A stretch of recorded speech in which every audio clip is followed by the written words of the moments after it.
حضرت انس بن مالک رضی اللہ تعالی عنہ روایت فرماتے ہیں کہ میں نے نبی کریم صلی اللہ علیہ وآلہ وسلم کو فرماتے ہوئے سنا، یہ رمضان تمہارے پاس آ گیا ہے، اس میں جنت کے دروازے کھول دیے جاتے ہیں اور جہنم کے دروازے بند کر دیے جاتے ہیں اور شیاطین کو قید کر دیا جاتا ہے۔ محروم ہے وہ شخص جس نے رمضان کو پایا اور اس کی مغفرت نہ ہوئی، کہ جب اس کی رمضان میں مغفرت نہ ہوئی تو پھر کب ہوگی۔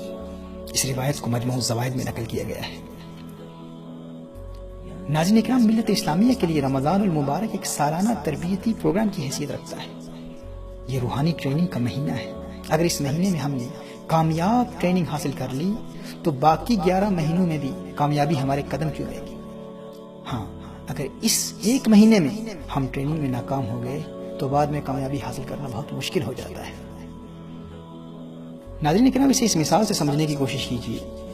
دیکھیے، اگر کوئی باکسر کسی باکسنگ رنگ میں بغیر کسی مد مقابل کے ایک راؤنڈ میں صرف پنچنگ بیگ کو پنچ کر رہا ہو اور اسٹیمنا اس کا اس قدر کمزور ہو کہ بغیر کسی دوسرے باکسر کے صرف پنچنگ بیگ کو پنچ کرتے ہوئے وہ تھک جائے اور کھڑا نہ رہ سکے اور دعویٰ یہ کرے کہ باقی 11 راؤنڈز میں دوسرے باکسر کو بھی ہرا دوں گا، تو آپ کہیں گے نادان انسان، بغیر کسی مد مقابل کے، بغیر کسی مخالف کے، بغیر کسی اپوننٹ کے تو ایک راؤنڈ میں بھی کھڑا نہیں رہ سکتا، تو باقی 11 راؤنڈ میں جب تیرا مد مقابل تجھے مار رہا ہوگا تو اس کا مقابلہ کیسے کرے گا؟ ناظرین کرام، اسی طرح سال کے 12 مہینوں میں یہ ایک مہینہ ہے رمضان المبارک، جس میں ہمارا دشمن قید کر دیا جاتا ہے۔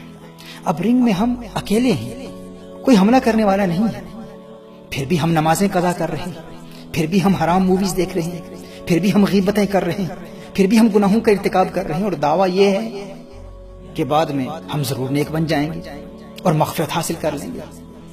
تو کوئی بھی سمجھدار شخص کہے گا کہ جب رمضان شریف میں شیطان بند ہے، کوئی حملہ کرنے والا دشمن ہے ہی نہیں، تو پھر بھی گناہوں کا ارتکاب کر رہا ہے۔ جب حملہ کرنے والا آزاد ہو جائے گا تو پھر تو کیسے مغفرت حاصل کرے گا؟